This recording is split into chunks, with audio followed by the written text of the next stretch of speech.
I often like to get out into nature, away from all this city bustle, dirty air and people's misunderstanding.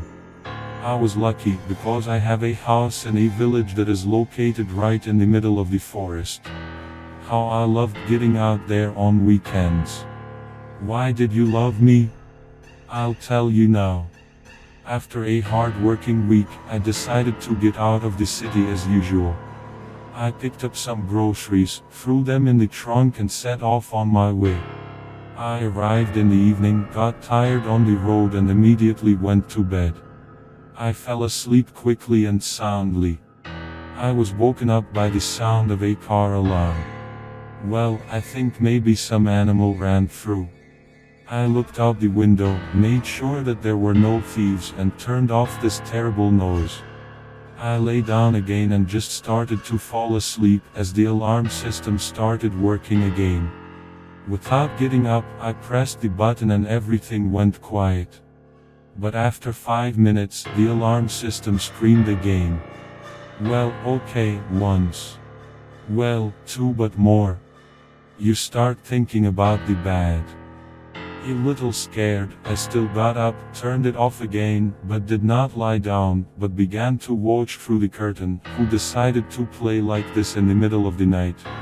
I was watching. And then I saw someone's shadow begin to appear in the bushes behind the light of the lantern. And the shadow was approaching the car, showing its outlines. Something skinny in a black raincoat with a hood about 2 meters tall with long thin arms. It walked slowly up to the car, hit the wheel and went back into the bushes. At that moment, I realized that it was time to start being afraid. Shaking with fear, I turned off the alarm and continued watching. Something came out of the bushes, approached the gate, threw an arm over it and removed the partition that kept the gate doors closed. Fear gripped me. Who is it? What does it need from me? Why does it not go away? I couldn't move. Goosebumps ran from my head to my feet and back, echoing in my body with a large tremor. My mouth was dry, my thoughts began to paint scary pictures in a panic. Gritting my teeth and clenching my hands into fists, I came to my senses and ran up the stairs to the first floor with all possible speed, and only my hand reached out to press the switch to find something with which I could at least protect myself from the desk. I froze. He froze, because it was looking out of the window. With its hands pressed to the glass, it looked out for anyone at home or not. Then I understood. All these tricks with the car were in order to lure the victim out. What for? I didn't want to know, and I don't want to know. But the fact is a fact. It's here and it's looking for me. His breath began to fog up the window. And I was glad of it, because I couldn't take my eyes off his face. The skin is the color of ash, covered with wrinkles. Deep, small black eyes, like beads. Instead of a nose, there were 2 holes. My breathing was so heavy and hoarse that my own lungs were cramping.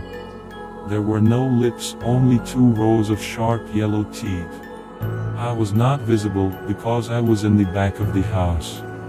But it was not going to leave just like that. After standing at the window, it went to the door. A knock. Then another one. Through the crack under the door, I saw it trying to put its fingers under the door. The handle began to jerk wildly up and down. And the sounds.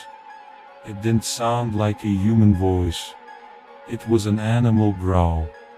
You know, when you start taking away a bone from a dog and it growls with anger. Something similar to these sounds, only angrier and more guttural, was made by this creature.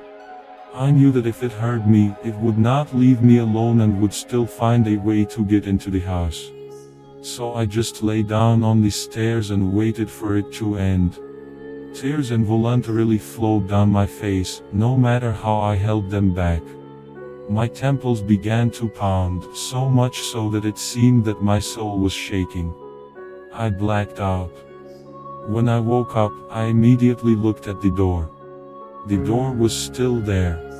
I've never been so happy. I got up from the steps and looked out the window. It was already day outside the window and the sun was quite high in the sky.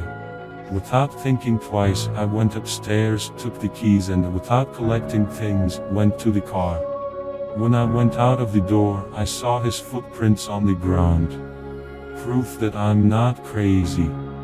This was also indicated by a broken handle, scratches on the door and boards from the gate, which were lying in the middle of the road. I jumped into the car and drove away from this village. On the way, turning on the radio, I heard that the bodies of 2 girls were found in the area of this village in the morning. The corpses were mutilated and dumped into the swamp. After all, it found what it was looking for. I created the channel quite recently. Please write in the comments what I need to change in the video. Please support me by liking and subscribing to the channel. Thanks.